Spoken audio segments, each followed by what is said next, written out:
अभी कुछ दिन पहले इंस्टा पे मेरी एक लेडी से बात हुई। उसने अपनी प्रॉब्लम मुझसे शेयर करी और उसने मुझे बताया कि वो एक सेक्सलेस मैरिज जी रही है। सेक्सलेस मैरिज मतलब कि शादी तो हुई दो लोगों की, लेकिन उनके बीच में सेक्स नाम की चीज़ ही नहीं है। आज मैं इसी चीज़ के ऊपर बात करने वाली हूँ कि सेक्सलेस मैरिज क्या होती है और इसके पीछे रीजंस क्या होते हैं, कॉजेज़ क्या होते हैं और ये हमारी ज़िंदगी को कैसे इफ़ेक्ट करती है। एक्चुअली क्या है कि ज़्यादातर लोग यही सोचते हैं कि जो सेक्सलेस मैरिज का जो दौर है वो 5 या 10 साल के बाद ही दो लोगों की ज़िंदगी में आता है, जब दो इंसानों की ज़िंदगी में नीरसता आ जाती है सेक्स को लेके। लेकिन ऐसा नहीं है। सेक्सलेस मैरिज मतलब कभी भी ये दौर आ सकता है।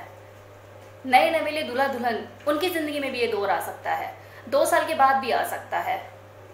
तो इसके पीछे रीज़न क्या होती है, वजह क्या होती है, इसके बारे में हम बात करेंगे और इसके सॉल्यूशन के ऊपर बात करेंगे कि इसका सॉल्यूशन क्या है।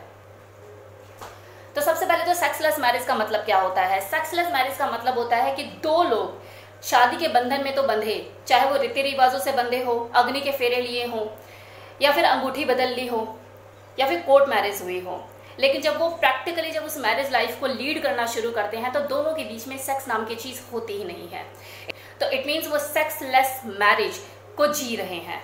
अब इसके पीछे रीज़न क्या होते हैं, तो देखो रीज़न इसके पीछे कुछ भी हो सकते हैं। मैं यहाँ पे आपको कुछ एग्जांपल्स बताऊंगी। जैसे दो पार्टनर में से किसी एक का फिजिकल रूप से वीक होना।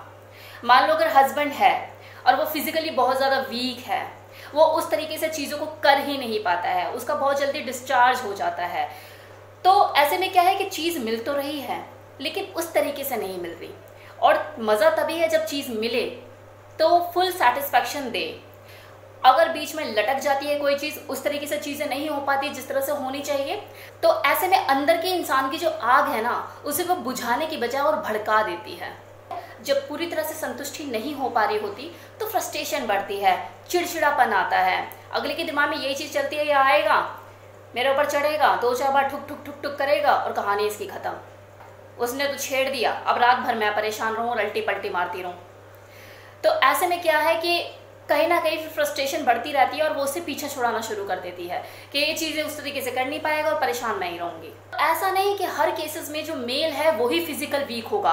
कई बार क्या होता है, फीमेल भी फिजिकली वीक होती है, कमज़ोर होती है, वो अपने हस्बैंड को झेल ही नहीं पाती, किसी भी एक्ट को वो बर्दाश्त ही नहीं कर पाती है और उसकी बॉडी दम तोड़ने लग जाती है। यहाँ पे फिर क्या होता है कि जो हस्बैंड है वो चिड़चिड़ा हो जाता है कि यार अब मैं कहाँ जाऊँ, इसने तो सरेंडर कर दिया, इसने तो हाथ खड़े कर दिए, लेकिन मैं अपनी भूख को कहाँ से शांत करूँ।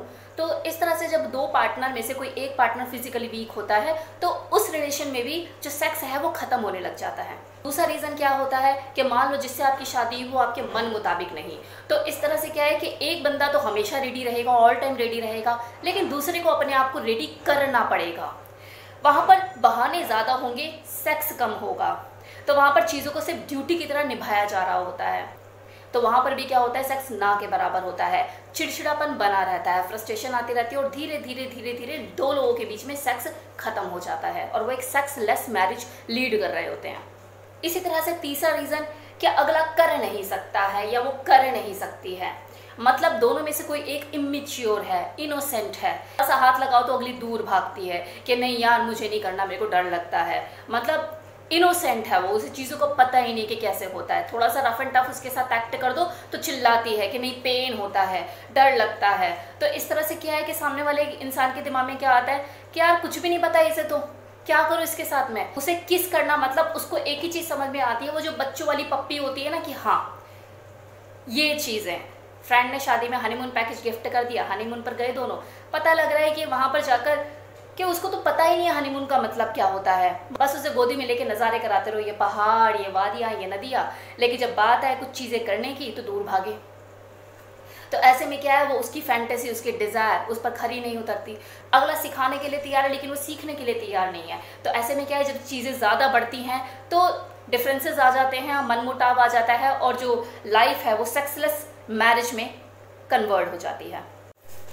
आप भी सोच रहे होंगे कि मैम का ये वाला एग्जाम्पल तो फिट नहीं हो रहा, क्योंकि आजकल जो सोशल मीडिया का टाइम है और सब लोग इतने अवेयर हैं इन चीज़ों को लेके, तो ऐसा भी कोई है जो बिल्कुल इन चीज़ों से अवेयर नहीं है।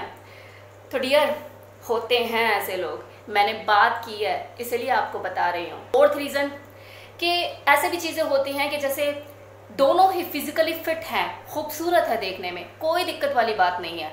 लेकिन उनमें से एक है कोई साधु योनि में पैदा होना था, इंसान की योनि में पैदा हो गया। मतलब मन ही नहीं होता उसका चीज़ों को करने के लिए।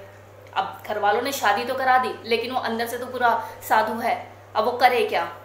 तो इसे आप ऐसा समझिए जैसे आग और घी एक साथ है लेकिन चल नहीं रहे। जब तक वो घी गर्म होने को आता है तब तक अगली की गर्मी ही खत्म हो जाती है। अब आपको चाय बनानी है, गैस पे बनाओगे बन जाएगी, मोमबत्ती पे बनाओगे बन जाएगी, टॉर्च के लाइट लेके बनाओगे तो बन जाएगी। तो गर्मी उतनी होनी चाहिए कि चाय बन पाए। गर्मी ही नहीं है तो चाय कैसे बनेगी। जैसे एक और चीज़ है, आजकल ये रिलेशनशिप में बहुत देखा जा रहा है कि दोनों ही वर्किंग है, हस्बैंड भी वर्किंग है, वाइफ भी वर्किंग है, दोनों ही एक लॉन्ग डिस्टेंस रिलेशनशिप मेंटेन कर रहे हैं। एक जो है बॉम्बे में जॉब करता है और एक बैंगलोर में जॉब करती है। ऐसे में क्या है कि भाई चाय बनानी है, सूरज की रोशनी के नीचे रख दी, अब वो चाय कब बनेगी, कब गर्म करेगी, कब क्या होगा। मतलब उसको भी उबलने का मन है, उसको भी उबालने का मन है, लेकिन दूरी इतनी ज़्यादा है कि कैसे हो सारी चीज़ें। ये भी एक सबसे बड़ा रीज़न होता है, दो लोग सेक्सलेस मैरिज जी रहे होते हैं। और जब ये ज़रूरत से ज़्यादा चीज़ें हो जाती हैं और बर्दाश्त नहीं होता तो पता लग रहा है एक का एक्स्ट्रा मैरिटल अफेयर वहाँ शुरू हो गया, एक का इधर शुरू हो गया। तो ऐसा भी होता है। नेक्स्ट रीज़न, घर में अगर ग्रह कलेश ज़्यादा रहता है, 24 घंटे मतलब लड़ाई झगड़े का माहौल रहता है, वहाँ सास और बहू की नहीं बनती, देवरानी और जेठानी में खासकर झगड़े रहते हैं। तो ऐसे में जो वाइफ होती है जब सेक्स का टाइम आता है रात को तो हस्बैंड के साथ इन्हीं चीज़ों को लेकर बैठ जाती है, दिमाग में वही चलता रहता है पूरा दिन। तो ऐसे में क्या होता है, जो हस्बैंड है वो उसका मन हटने लग जाता है कि यार तू हमेशा इन्हीं चीज़ों को लेकर बैठ जाती है, मतलब तेरे पास और कोई काम धंधा नहीं है क्या, कि अब देख अब सारी जिंदगी ये तो लगा ही रहेगा, घर में जब साथ में ही रहना है, कहीं छोड़कर तो जाना नहीं है। तो ऐसे में जब भी मैं तुझसे प्यार की बातें करने आऊँगा, दो चार प्यार की बातें करूँगा तो इन्हीं चीज़ों को लेकर बैठ जाएगी। अब वो अगले भी क्या करे, उसके दिमाग में सारा दिन ये चलता रहता है। वहाँ जो हस्बैंड होता है देखता है कि यार इसकी तो यही कहानी है, तो दोनों के बीच में धीरे धीरे धीरे धीरे सेक्स होना कम हो जाता है। और अब एक लास्ट रीज़न जो कि कॉमन रीज़न है जिससे हर हस्बैंड वाइफ अपनी ज़िंदगी में ज़रूर गुजरता है, इस दौर से ज़रूर गुजरता है, और वो ये कि 5 से 10 साल के बाद उनकी जो मैरिज लाइफ है वो सेक्सलेस मैरिज में कन्वर्ट हो जाती है। और इसके पीछे बहुत से रीज़न होते हैं। लाइक जो हस्बैंड है वो घर की जिम्मेदारियों से ओवरलोडेड हो चुका है, एनर्जी डाउन रहती है, कोई एक या दो बीमारी भी उसको लग गई है। और कुछ केसेस में क्या होता है, हस्बैंड एक्टिव रहते हैं लेकिन जो वाइफ है उनकी यौन इच्छा खत्म होने लग जाती है, उनका इंटरेस्ट नहीं रहता चीज़ों को करने में। और अगर कोई एक दो बीमारी लग गई तो सोने पे सुहागा। कुछ जगह पे क्या होता है कि चलो बीमारी नहीं लगी, दोनों ही फिट हैं, लेकिन क्या है दोनों ही 5 से 10 साल सेक्स करते करते अब रूटीन सेक्स से बोर हो चुके हैं, नीरसता आ चुकी है, उन्हें सब चीज़ें पता है, क्या ठीक है ना, पता है कि कैसे करना है, आज नहीं हुआ कल हो जाएगा, चल छोड़। अब बात है कि सेक्सलेस मैरिज के पीछे रीज़न क्या होते हैं, इसके पीछे कारण क्या होते हैं, वजह क्या होती है, ये तो पता लग गए। अब बात करते हैं कि इसका सोल्यूशन क्या है। तो देखिए सॉल्यूशन इसका जो है वो ना तो आपके पड़ोसी के पास आपको मिलेगा, ना उन लोगों के पास होगा जिन्होंने ये सोचकर आपको शादी के बंधन में बांधा कि तू बहुत खुश रहेगी और मेरा लड़का तो भैया राज करेगा। देखिए मैथ्स मेरा ज़िंदगी में हमेशा कमज़ोर रहा, a² + b² + 2ab कहाँ लगाऊं आज तक समझ नहीं आया। लेकिन इस गणित ने मुझे एक चीज़ ज़रूर समझा दी कि प्रॉब्लम चाहे कितनी भी बड़ी से बड़ी क्यों ना हो, उसका सॉल्यूशन होता है। और आप लोगों की प्रॉब्लम का सॉल्यूशन यही है कि जो इंसान जिसमें ज़्यादा कमज़ोर है उसमें खुद को मजबूत करे। दोनों में से अगर कोई फिजिकली वीक है, हेल्थ इश्यूज़ रहते हैं, तो डॉक्टर से कंसल्ट करें, अपने ऊपर ध्यान दें, ट्रीटमेंट लें, और साथ ही साथ बैलेंस डाइट अपने खाने पीने में ऐड करें ताकि आप फिजिकली इम्प्रूव हो सकें। इसी तरह से दो लोगों की आपस में शादी हुई है लेकिन दोनों की आपस में बनती नहीं है बिल्कुल भी, एक इंसान दूसरे को देख के ठंडा ही नहीं है, तो बस इस भरोसे में ज़िंदगी मत काटो कि सब कुछ ठीक हो जाएगा। अपनी तरफ से कोशिश पूरी करो, लेकिन अगर नहीं समझ में आता तो म्यूचुअल अंडरस्टैंडिंग से सेपरेट हो जाइए और अपनी ज़िंदगी को जिए। दोनों को ही लगता है कि हाँ गुंजाइश है, कुछ बेटर हो सकता है, तो एक दूसरे को मौका देख के ज़िंदगी में आगे बढ़िए। और अगर कोई लॉन्ग डिस्टेंस वाली प्रॉब्लम को फेस कर रहा है कि एक बॉम्बे तो एक कलकत्ता, तो वहाँ पर दोनों में से किसी एक को सेक्रीफाइस करने की ज़रूरत है। दोनों में से कोई एक अपनी जॉब को त्यागे या फिर अपना ट्रांसफ़र वहाँ पे करा ले। अब ये दोनों के आपस की म्यूचुअल अंडरस्टैंडिंग की बात है कि कौन अपनी जॉब से सेक्रीफाइस करेगा या फिर अपना ट्रांसफ़र कराएगा। रही बात कि अगर प्रॉब्लम ये है कि दो लोगों में से कोई एक इमेच्योर है, इनोसेंट है, तो देखो इन चीज़ों में लगेगा टाइम, इस प्रोसेस में टाइम लगेगा, क्योंकि जिस इंसान को इन चीज़ों का टेस्ट ही नहीं पता, आप उससे परफॉर्मेंस की उम्मीद कैसे कर सकते हो। क्या पता जब वो इन चीज़ों को समझे और धीरे धीरे अपने फॉर्म में आए तो वो आपको बाप बाप करा दे। तो यहाँ पर आपको टाइम देने की ज़रूरत है, उसको समझने की ज़रूरत है। अगर कोई हस्बैंड एंड वाइफ आफ्टर 8 और 10 ईयर्स के बाद इस सेक्सलेस मैरिज को लीड कर रहे हैं, तो उसके लिए तो मेरा भरपूर एक वीडियो बना पड़ा है कि 10 साल के बाद हस्बैंड वाइफ का जो बेडरूम है वो ठंडा क्यों हो जाता है। उस वीडियो को देख सकते हैं। वो ऐसे ही लोगों के लिए है जिनकी ज़िंदगी में निरस्ता आ जाती है 8 से 10 साल के बाद और वो एक सेक्सलेस मैरिज को लीड कर रहे होते हैं। तो पूरा वीडियो उसी के ऊपर है, आप उसे देख सकते हैं, आपको सोल्यूशन मिलेगा। और रह गई बात कि अगर कोई मन से ही साधु है, उसका मन ही नहीं करता इन सब चीज़ों के, तो इस केस में तो मैं भी कुछ नहीं कह सकती, मैं भी म्यूट हूँ, इसमें आप फिर कुछ नहीं कर सकते।